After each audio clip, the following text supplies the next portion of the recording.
Welcome to This Explainer. Today, we're journeying into one of the most magnificent and frankly perilous environments on our entire planet. High up in the Indian Himalayas lies the Rishiganaga-Dhauliganaga Valley. Now, if you just picture this landscape, it might seem eternal, frozen in this majestic ancient silence. But beneath the ice and rock, it is very much a living, volatile entity. It's a world characterized by an incredibly complex setup, driven by tectonic forces that have been colliding for millions of years. You see, this isn't just a mountain range, it is a highly active fold thrust belt. And truly understanding its restless nature is quite literally a matter of life and death.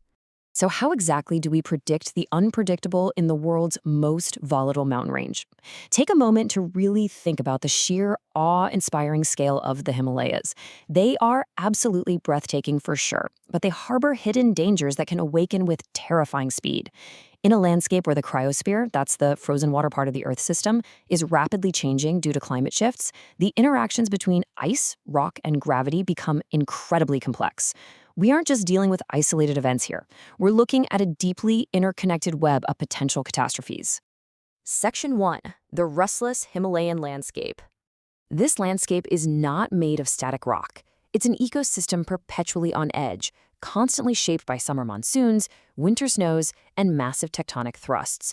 During the summer months, the Indian summer monsoon drenches the lower elevations in incredibly heavy rainfall.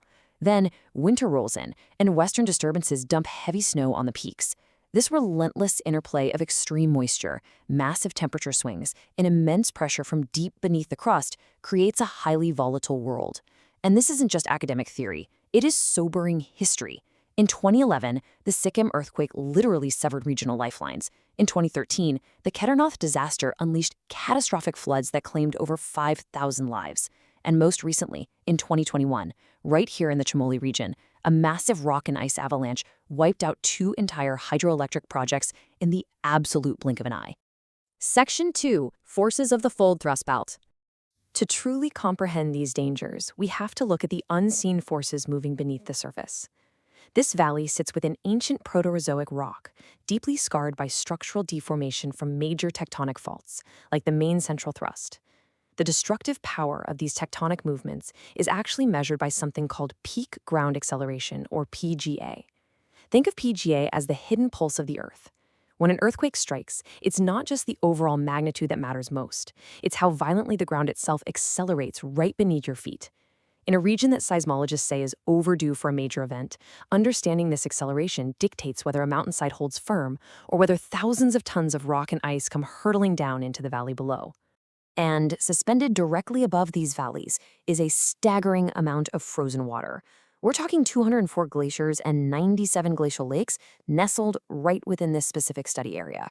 Just try to visualize that for a second. These massive, fragile, frozen reservoirs hanging precariously above human settlements. With rising global temperatures, these glaciers are rapidly retreating and thinning, while the glacial lakes are swelling up. They are basically like loaded springs, just waiting for a trigger.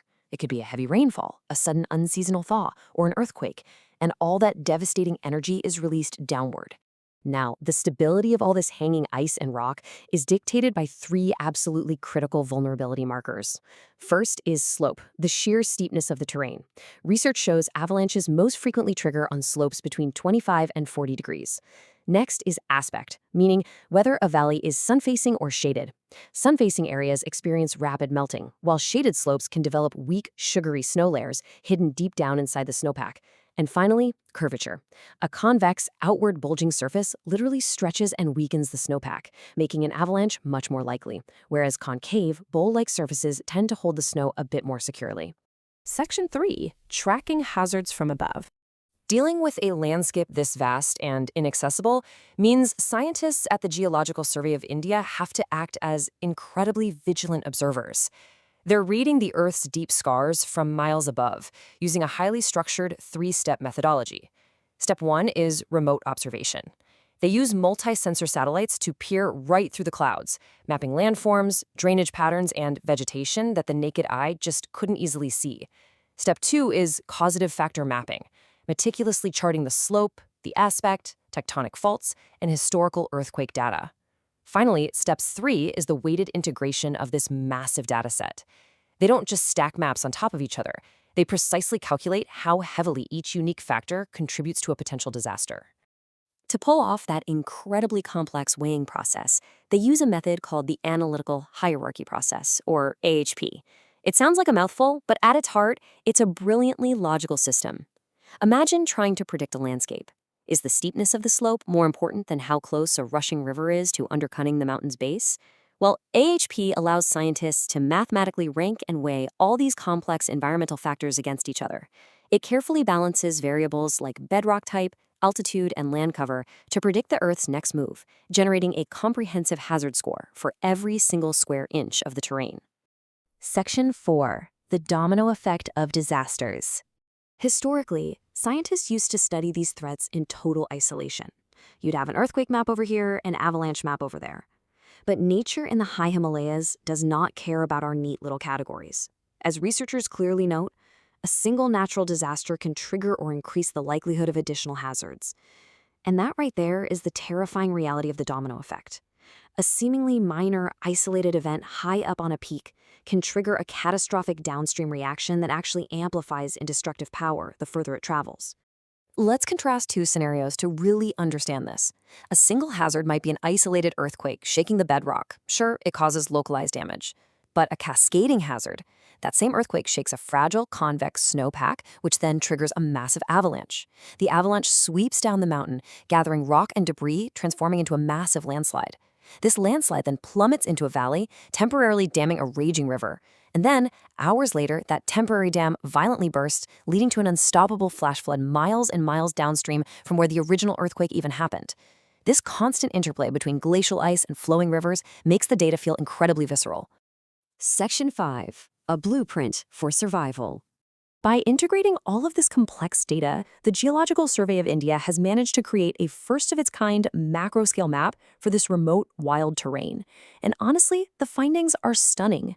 When scientists layered the high-risk zones for earthquakes, avalanches, and landslides together, they found that only 16% of this vast area falls into a low-hazard zone. Avalanches alone threaten 17% of the area, and earthquakes threaten another 17%. But the most shocking piece of the puzzle, nearly half of the entire terrain, 46%, is exposed to multiple overlapping hazards at the exact same time. Let that sink in. 46% of the Rishiganaga-Dhauliganaga Valley is exposed to complex, overlapping threats. Think about what that means for everyday survival. Think about the people living there, the roads connecting remote villages, and the massive hydroelectric dams being constructed in these valleys. You simply cannot build a dam designed only to withstand a flood if it's also sitting dead center in an active earthquake zone that's highly susceptible to rock avalanches. This mapping is absolutely crucial.